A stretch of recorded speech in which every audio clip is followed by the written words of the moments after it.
Sino kaya ang magiging champion sa Isabuhay 2025? Si Livkram ba na babalik para kunin ang corona? O baka ang isang underdog tulad ni Cripply, Ban o Saint Ice ang manggugulat ngayong taon? Sino ang dark horse? Sino ang susunod na champion? At sino ang kakain ng alikabok sa unang round pa lang? Hindi ito basta reaction video lang. Ito ang blueprint ng mga gulo sa Isabuhay 2025. Handa ka na bang makilala silang lahat? Kung gusto mong malaman kung sino ang mga pinakadelikado, pinaka-underrated at pinakakakaibang MC ngayong taon, tapusin mo tong video hanggang dulo.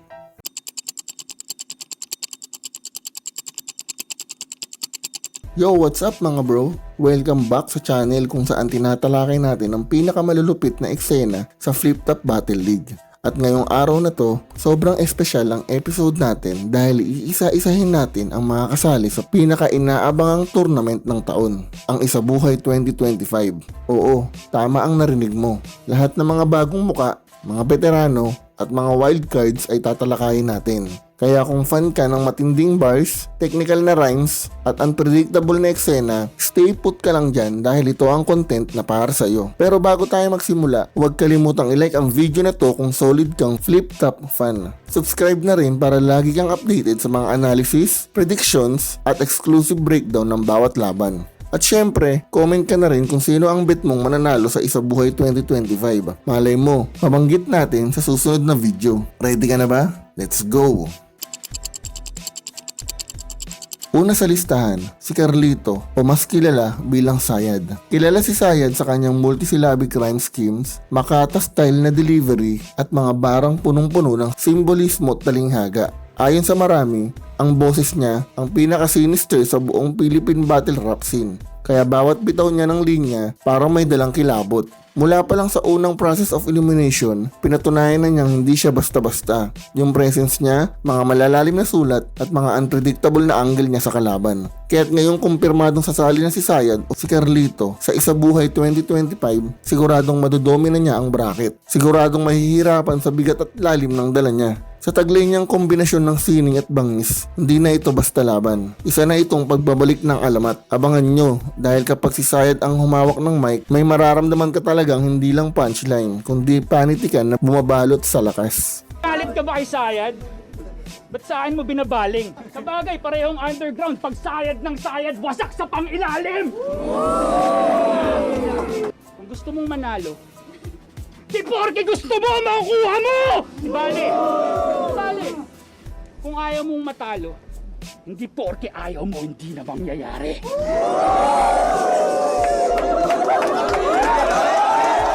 Sunod naman ay si 3rd D. Si 3rd D ay isang total package MC na armado ng intricate wordplays, matatalinong anggulo at walang awang delivery. Mas pinalakas niya ang kanyang laro ngayong taon. Dala ang isang mas pino at bagong version na 3rd D.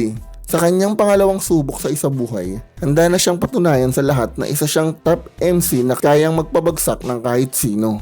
Kung dati ay may kulang pa sa kanyang performance, ngayon ay isa na siyang major threat na dapat abangan. Malupit sa execution at sobrang calculated ang bawat banat niya, kaya wag nang magulat kung siya ang magiging malaking pangalan sa kompetisyon na ito.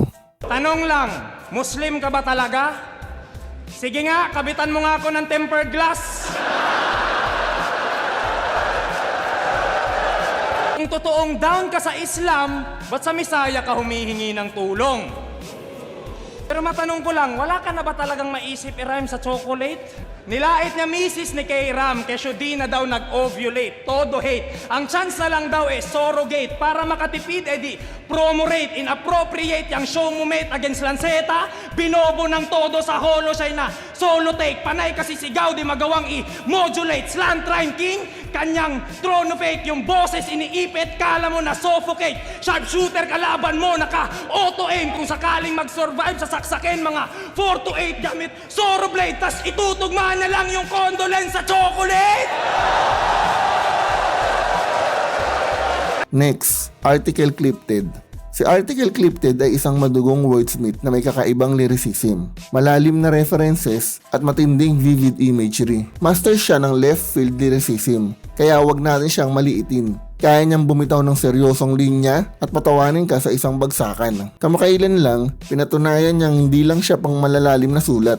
kundi may natural din siyang sense of humor na kayang magdala ng aliw. Sa isabuhay, maraming beses na tayong ginulat ng mga underdog at may pagkakataong maging isa sa mga pinaka nakakagulat na pangalan sa kompetisyon. Isang dark horse na may potensyal na magdala ng malaking sorpresa ngayong taon. Wild ang imagination niya, kaya asahan ang unpredictable na atake sa bawat laban. Sa kanyang husay sa matalinghagang pagsusulat at nakakaaliw na delivery, hindi malabong siya ang isa sa pinakapaboritong aabangan sa torneo. Kalangitan at bituin ay malaya mong katitigan. Malaya mo rin pinapatakbo ang bulok mong kaisipan. Kaso parang masakit sa iyo ang isang dahilan na sumisilong lang kalawakan mo sa aking kasikipan. Akala mo, pinaglalamayan ka ng mga malinis magtrabaho? Mga durako lamang yan dosage na nag-anyong tao. Halo-halong emosyon, galit ka pala di mo sinasabi. Nagkasalubong ng mga kilay nag-aabutan ng detalye. Maikling kwento ka lang, Sage, kasya lang sa iyong memorya. At sa sinimalaya natin papatakbuhin ang buo mong istorya. Ang rason, saksi sila at maraming patunay na kasing tunog mo hagulhol na mga binawian ko ng buhay. Sunod naman, si Aubrey. Si Aubrey ay isa sa pinaka... Teka, mali. Si Abra pala to. Okay, ulit. Si Aubrey ay isa sa pinakamalakas at pinaka-agresibong female MC sa liga. Nakilala sa matitibay na bars, intense stage presence, at malakas na delivery. Mula 2024 hanggang ngayon, hindi bumaba ang kanyang level. Patuloy siyang nagdadala ng powerful punchlines at solid na execution sa bawat laban. Siya ang pangatlong femc na sumali sa Isabuhay. Kaya siguradong ibibigay niya ang kanyang all-out performance upang gumawa ng kasaysayan. Hindi basta-basta ang kanyang presensya sa entablado, kaya tiyak na magiging malaking hamon siya sa sino mang haharap sa kanya. Kung mapanatili niya ang kanyang agresibong estilo at malulutong na linya, malaking problema ito para sa kanyang mga kalaban. May potensyal siyang gawing imposible ang posible at pabagsakin ang mga higante sa liga. Sa isang isabuhay na mas malalakas ang mga lalaki, inaasahan na mag-iiwan siya ng matinding marka bilang isang femc na hindi dapat maliitin. Palakol sa iyong leega magaganap sobrang grabe! Karumal-dumal mangyayari! Ngayon anong pakiramdam na sinisibak ka ng babae? Di ka man na... Tingin mo matatalo mo ako? Sa multi mong taglay, pamulti-multi ka, pabigote mo naman hindi pantay. Pagod na akong buhayin ka. Teka lang naman, ang nakatutok at sa kaliwa ko may lanseta sa laman. Pagbagsak ay aapakan, parang pera sa daan. Ito ay kwenta malamang buong pwersa kang binega, kaya pasensya ka naman. Nagkamali ka sa babae, o yung Eva kay Adan. Next, Katana. Baguhan pa lang sa flip top si Katana, pero agad siyang naging isa sa mga pinag-uusapang MC sa liga. Sa kanyang unique na humor, wild na concepts, at kakaibang flow, hindi maikakailang malakas ang dating niya sa bawat laban. Isa siyang breakout star na agad minahal ng fans. At ngayon sa Isabuhay 2025, inaasahang magdadala siya ng mas malupit na diskarte. Ang kanyang approach sa battle rap ay sariwa at unpredictable, kaya't mahihirapan siyang paghandaan. Sa mga nauna niyang performances, pinatunayan niyang hindi lang siya pang entertainment, napanganib din siyang kalaban. Ang tanong ngayon, kaya ba niyang tapatan ang mga veteranong MC at lampasan pa ang mga nauna niyang laban? Kung patuloy niyang madadala ang kanyang creativity at presence, malaki ang tsansa niyang manggulat ngayong taon. Isa siya sa mga bagong mukha na dapat abangan sa torneo. Ano ba yung obsession mo dyan? Dati ka bang aso?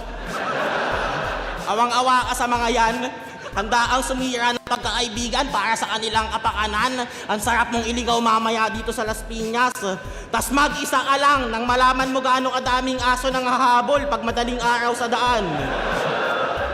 Ilang manok ang hinayaan mong mamatay kanina? Ilan ang hahayaan mo bukas? Tas Poseidon ka pa, puta Diyos ka, ba't yung galawan mo tol panghudas?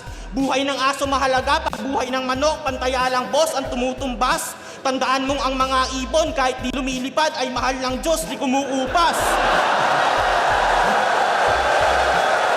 Ano naman kung Diyos ng dagat, katauhan mo sa duelo. Malas mo lang, mas mayulente ang Diyos na galing lumang testamento. Papagawin kita ng bangka.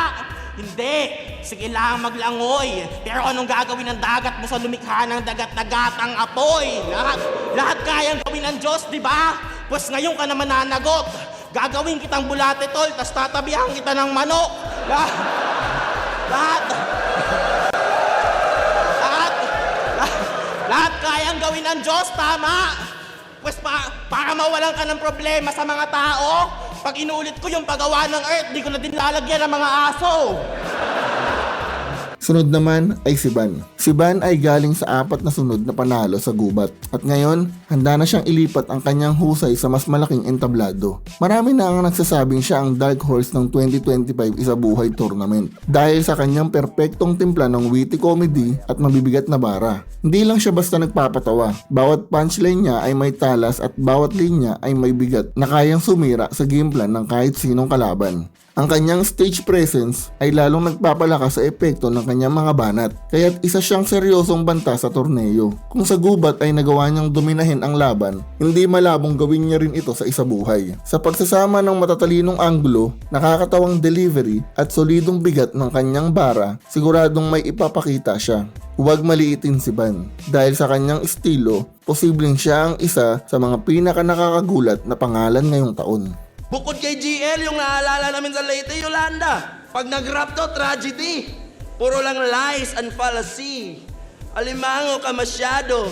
Utak-wak capacity. Nangihila pababa na para bang gravity. Yung zodiac, cancer. Puro lang crab mentality. Pero pagdating sa A-game shit, Ek is weak, repeatedly, natibag ka. Tinawag mong Becky si MP3, pero lyrically, ikaw yung sinibak niya.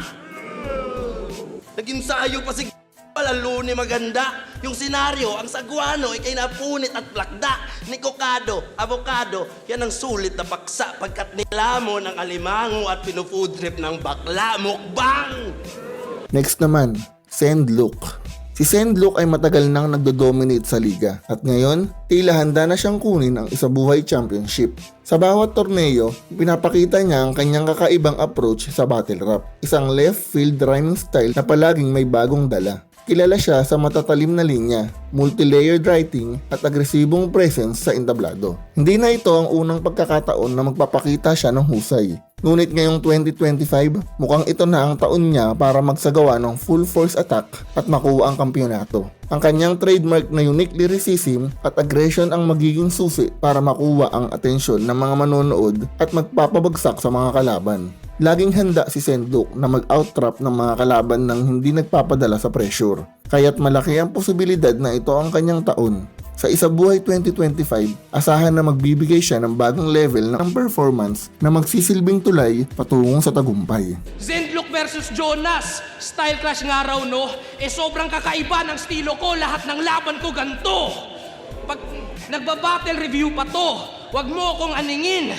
Ba't ako maniniwala sa pananaw ng taong may problema sa pagtingin?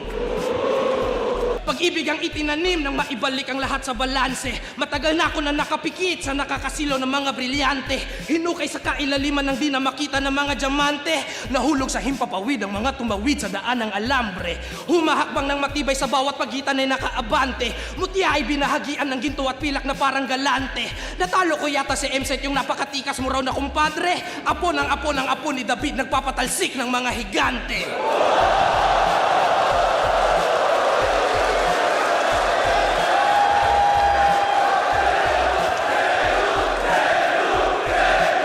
Yung bangkay mo't kalansay, ihahagis ko na parang obra. Butot balat lumilipad na parang saranggola.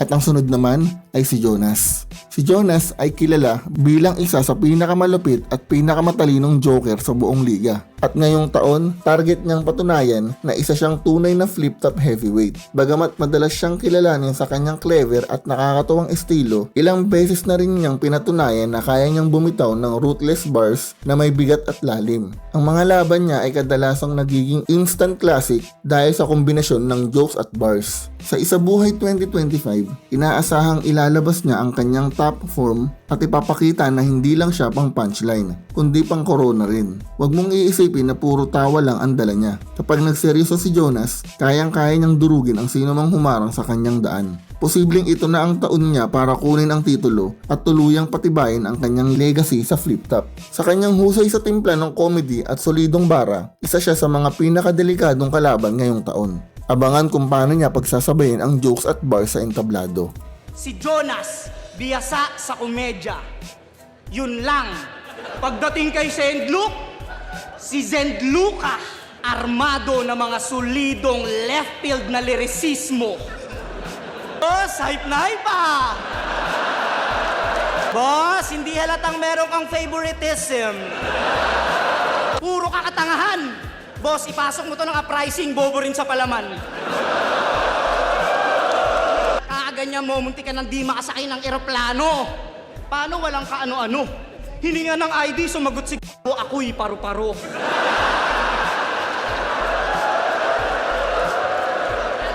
Sunod naman ay si Kenser. Si Kenser ay isa sa mga standout ng bagong henerasyon mula sa Visayas Division. Kasama sa arsenal niya ang witty lines, mabibigat na punchlines at isang delivery na laging intense mula simula hanggang dulo. Isa siyang halimaw sa entablado na consistent sa bawat laban. Kaya't hindi na nakakapagtaka kung bakit siya naging isa sa pinaka minamahal na MC sa kanyang rehiyon. Ngayong bahagi na siya ng Isabuhay 2025, ito na ang perfect na pagkakataon para ipakita ang kanyang tunay na evolution bilang MC at performer. Hindi lang ito tungkol sa panalo, ito rin ang laban para makilala siya sa buong bansa. Ang kanyang kakayahang pagsamahin ang katatawanan at bangis ay isang mapanganib na kombinasyon na tiyak na mahihirapang sagutin ang kanyang mga kalaban. Isa siyang rising star na may potensyal maging household name sa battle rap scene. Sa taong ito, handa na siyang patunayan na siya ang susunod na hari ng Visayas. Tapos yung last name ni Iho, Ando. Ang pangit ng last name mo. Si GL, no room for mistakes. Tapos ikaw, may Ando. Siguro di ka subscriber ng Flip Top, no? Tapos ang lala nun. May tampo kasi sa'yo to. Special pick daw siya, tapos di pinag-ahon. Ah, kawawa. Kawawa. Di magkakaroon na ng L. Tong Bisaya na mahinang nilalang pangalan ng kalaban ko ban sa Flip Top. Reincarnation ni Badang. Tamang sa 7 deadly sins, si Ban ay sin of greed. Next naman, Saint Ice. Si Saint Ice ay isang bagong muka sa Isabuhay, pero hindi na siya bago sa liga. Bumalik siya sa Flip Top noong 2024 na may mas matinding laro, mas pino ang pagsusulat, mas solid ang delivery at mas mataas ang kanyang confidence sa entablado. Kitang-kita ang malaking improvement sa kanyang technical na pen game at rhyming ability, kaya't malaki ang posibilidad na maging isang dark horse sa 2025 Isabuhay Tournament. Bagamat first time niyang sumabak sa Isabuhay, may mga palatandaan na kaya niyang makipagsabayan sa mga malalaking pangalan sa liga. Ang kanyang malinis na rhymes at improved stage presence ang magbibigay sa kanyang edge laban sa mga makakalaban niya. Kung magpapatuloy siya sa pagpapakita ng innovative na mga bars at lakas ng kanyang energy sa entablado, tiyak na makukuha niya ang kampiyonato sa tournament na ito. Pwedeng-pwede siyang magbigay ng malaking sorpresa ngayong taon. Gusto niyang maisabuhay para sa story time to. Ilang libong napasahukay niyang ginoglorify mo. Kaya dapat na makrucify to. Bigyan ng heartbreak. Sweet chin. Suck it. Sleeper. Trash bin. Steel chair. Dropkick. Ric Flair. Woo! Sa mikropono explosive parang CM Punk. Kung sa returns ko tingin nyo, he can hang maki Chris Benoit. Sa bar cage, masasalvage, malawar games to. Ako pa din ang mas rated at makikita nyong si RKO. Itong di kayang bumanat na diretso ibabanat sa kanyang batok aking swelas. Para maranasan magsalita ng konkreto, papatikimin ko ng bangketa. Mga linya nitong santo para siyang nagpenitensya. Hanggang gun bars ka lang rap yan, mas malawak yung arsenal ko. Sunod naman si K-Ram, ang Pucha Division. Hindi, joke lang. Si K-Ram ay isang walking surprise. isang MC na laging may dalang gulat sa bawat laban. Kilala siya sa kanyang mapanlinlang na humor, baluktot na konsepto at masalimuot na rhyme scheme na bihirang makita sa liga. Ang kanyang explosive at energetic delivery ay nagdadala ng dagdag na impact sa bawat linya, kaya't mahihirapan siyang basahin at paghandaan. Isa siya sa pinaka-unpredictable na MC sa buong tournament, kaya't di malayong bigla siyang maging game changer. Kung may papakita niya ang consistency ngayong taon, tiyak na malalagay sa alanganin ang kahit sinong makaharap niya. Ang gulat factor niya ay sobrang taas. Kaya niyang baliktarin ang daloy ng laban sa isang bagsakan lang. Isang wildcard na may kakayahang baguhin ang takbo ng buong Isabuhay 2025. Abangan kung paano niya pasasabugin ang entablado gamit ang kanyang kakaibang estilo. Gugulatin niya si Enigma. May linya pa siyang mapipilayan tong pinsan parang di Marcus Cousins. Mapipilayan daw yung cousin. E di kawawa naman yung uncle. Uncle, lupit ng injury, ibang twist. Paki-check up naman na maigi. Baka inabot din yung knees.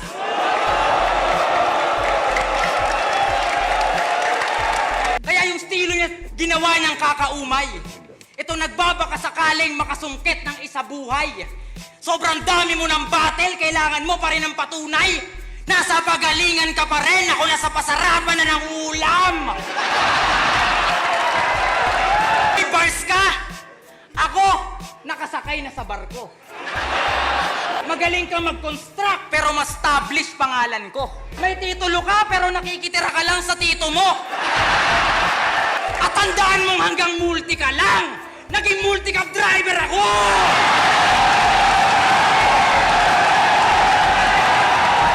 Next, Manda Baliw. Si Manda Baliw ay hindi lang basta komedyante. Isa siyang master ng laid-back delivery na may kasamang matatalas at nakakatawang banat. Kilala siya bilang hari ng comedy rap, pero wag magkamali dahil ilang beses na rin niyang pinatunayan na kaya niyang maglabas ng solid at technical na mga bara. Marunong siyang maglaro sa pagitan ng katatawanan at teknikalan. At ito ang dahilan kung bakit siya isang unpredictable na kalaban. Sa bawat laban, may dalang bagong diskarte si Manda na kayang sirain ang momentum ng kahit sinong makakaharap niya. Ang kanyang kakayahang mag-switch mula sa nakakatawa patungong seryoso ay nagbibigay sa kanya ng unique na edge sa Isabuhay 2025. Sa dami ng tricks na dala niya, hindi malabong magkaroon siya ng breakout performance sa torneo. Isa siya sa mga MCs na underrated pero may potential na manggulat. Manda Baliw is here not just to make us laugh, but to make a serious statement. Sa kaliwa, sa kanan, sa likod, sa harapan, pagbabalik ni Manda B, sana lahat ay mag-enjoy. Mga girls and boys, let's cheers, mag-rejoice. Yo, Welta Balentong, make some noise. Hoy, pangit. Hindi mo malaman kung source ba o asset. Guard, may baliw dito. Yun yung huling sabi mo. Pwes, iba yung baliw dito. Sige, magtawag ka ulit ng gwardya pagkat delikado tong baliw na to na nakawala sa Manda. Baka kayo pa nung guard pa alisin ko. Ako'y hindi easy. Mahihirapan sa akin ng guards parang mga skater sa BGC. Halatang bihira maligo ah. Medyo malansa tong spada. Swordfish. Nagpapatawa ka din pero di tayo pareho. Jokes ko diretso. Habang jokes neto, dami pang paligoy-ligoy no? Idadaan pa sa mahabang kwento. Hindi straight to the point, parang nagkatitigan si Jonas at Jan Leo. Wala, alam mo ba, nung una kitang nakita, muntik na kitang sabitan ng sampagita. Susunod, si Saki. Si Saki ay muling sasabak sa Isabuhay pagkatapos na kanyang unang pagsubok noong 2022 kung saan natapos siya sa first round. Bagamat natalo, marami pa rin ang humanga sa kanyang performance at delivery. Kilala si Saki sa malakas na delivery at powerful na rhyme schemes na nagbibigay ng solid na impact sa kanyang bawat laban. Hindi rin matatawaran ang versatility ng kanyang pen game, kaya't isang total package siya sa entablado. Ngayong 2025, bumalik siya na mas handa at mas matindi ang dala niyang A-game. Mukhang ito na ang pagkakataon niyang makuha ang titulo at patunayan ang kanyang kakayahan. Ang kanyang powerful delivery at complex rhyme schemes ay mga weapons na tiyak magpapabagsak ng kalaban. Ito na kaya ang redemption arc na hinihintay ng lahat mula kay Saki? Ang 2025 Isabuhay Tournament ay magiging pagkakataon niyang muling sumabog at makuha ang tagumpay. Kung si EJ Power hinangad mag-champion sa una niyang pagsalang, eto naman nagsalang muna. Unang dinig ko, inakalang mabusisit maproseso. Naging bitch rin katagalan ng gigil trip na sa duelo. Misleading mga bara panay pilit sa konsepto, tas yung meaning di mahanap parang missing sa bungero. Kaya say your goodbyes at mag-text na kay Floyd kasi malabong mag-survive at ang death ma-avoid. Ine-exaggerate yung lines. Yan yung bet ng abnoy. Ako slant yung mga rhymes pero straight to the point. Sunod ay si Lip Cram, finalist ng Isabuhay 2020. Si Lip Cram ay muling babalik ngayong taon para tuluyang kunin ang Isabuhay champion. Isa siyang veterano na hindi pa rin kumukupas. Patuloy ang pag-deliver ng malalalim na rhyme schemes, intense aggression at clever references sa bawat laban. Kilala siya sa technical na pen game at sa kakayahang himayin ang estilo ng kalaban sa paraang mapanira pero malikhaing execution. Sa dami ng kanyang memorable performances, hindi na nakakagulat na isa siya sa mga top contenders sa Isabuhay 2025. Pero ngayong nagsusulputan ang mga gutom at unpredictable na baguhan, magiging mas mahirap ang daan papunta sa tuktok. Gayunpaman, dala ni Lip Cram ang championship experience at all-around battle IQ na pwedeng makalamang sa kahit sino makakaharap niya. Bumalik siya ngayon na mas determinado, mas pino at mas delikado. Lip Cram is back with a vengeance at mukhang walang makakapigil sa kanya kung sakaling maabot niya ang kanyang peak form. Sick daw tong kalaban ko. Wala na daw makakalunas. Pero pag silip kalaban mo, mahahanapan ka ng butas. Kaya ibuhos mong lahat. Ngayon sa akin ka magpabida. Kung ikaw yung vintage daw na site, ito yung Lip Cram ng New Era. Krega at J Black, mga Bisayang sa harap ko nangamote. Mga pambato sa division yung agad kong ginarote. Iniwanan kong abo at di nagdumaan sa morgue. Di rin kinaya nung palong-palo na rumisponde. Davao na lang yung venue, baka sabihin mo na naman, sinulat mo lang yan sa eroplano. Magyayabang na naman ng 2 days prep tapos hindi niya kabisado. Pero nangaapak yan ng skull hanggang durog at sobrang bloody. Tila ayaw ba mag-start nitong wasak kung Kawasaki? Sak, ano nangyari? Bakit mo ini-start yung wasak mong Kawasaki? Bubo ka ba? Alam mo na ngang sira, ginabrum-brum mo pa? Kaya hi, Miko. Pagpasensyahan mo na ang iyong daddy. May ganun talaga na pangyayari. Baka pang bully pa sa'yo yung katangahan niyang sinabi. Huwag mo na lang sanang patulan. Pagdasal mo lang palagi. At huwag mo sanang manahin yung wasak niyang Kawasaki. Tingin nila sa'yo ay sick, iba aking panlasa. Mas nananakam sa beef, nagbibigay ng gana. Sulat ko ay siniksik para sa pisting yawa. Hanggang di na tumarich na parang Wembanyama. Wala, hindi ka threat bilang opponent. Kung may shock value ka talaga, ba't di ka sumabay sa current? Second to the last ay si MP3.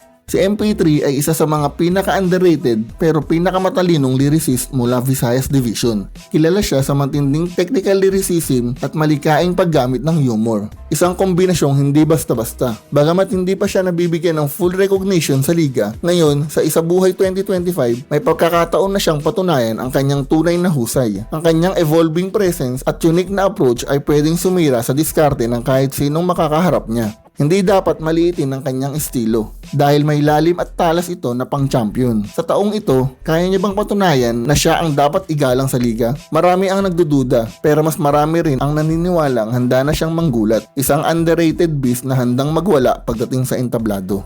Takot madeds when on the mic, imahe niya'y iniingatan. Kaya sa pen gusto mag-right kasi yung left iniilagan.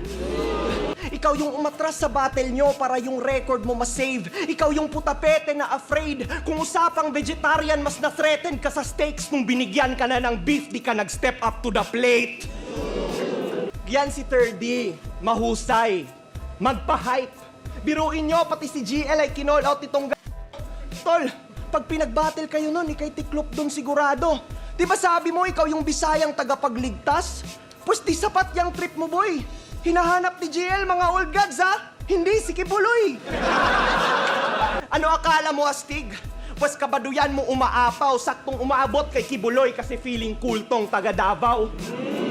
Pues ngayon siya ay nabutasan, pinaslang at sinulatan ng tumatak sa isip nyo na itong adik wag tularan. Tsahan nyo na kung ang concept ay absurd.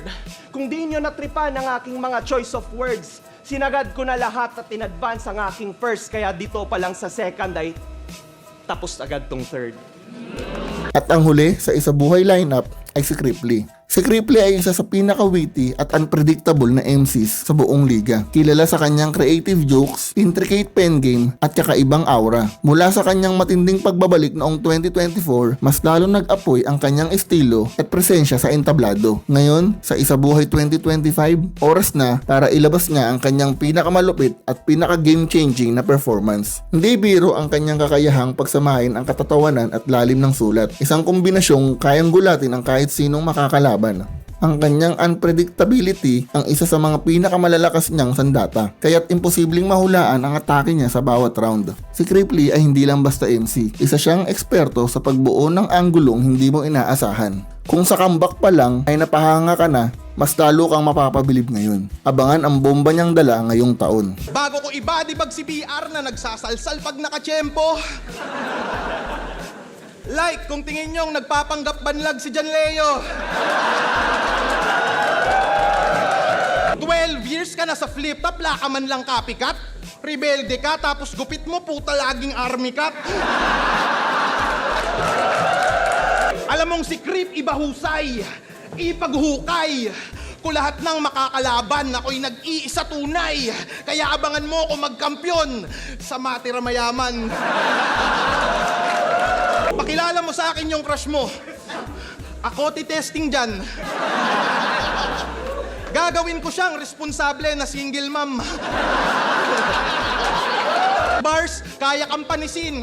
Tingin mo lang meaning, ini-spit ko man ay green finisher pa rin na parang tajiri. Lakang bilang sa Cavite sa akin hindi ka ready. Kung tuway mo bagim tol na tapat ka sa scary. Ibalaro sa Bicol tol, creep na yung hard carry. Kalaban mo, Bicolano, grabe bagyong kaharap. Kaya sinisiguro ko na body bagyong katapat. Mamaya maghahanap tayo ng burikat. At ayun na nga mga bro, kumpletos rekados na ang mga pangalan. Mula sa mga veterano hanggang sa mga pasabog na bagong muka sa Isabuhay 2025. Ang tanong ngayon, sino sa kanila ang pinakamagdodomina sa Isabuhay 2025? Sino ang gusto mong magkampiyon? At sino ang feeling mong uuwi ng maaga? I-comment mo na yan sa baba, tapos magdebate tayo sa comment section. Basta wag lang bardagulan ha. At kung nag-enjoy ka sa video na to, huwag kalimutang i-like, i-share, at mag-subscribe sa channel. Kasi simula pa lang to, may analysis, prediction at reaction videos pa tayong paparating para sa bawat matchup. Kita-kits sa susunod na video mga bro. Peace out.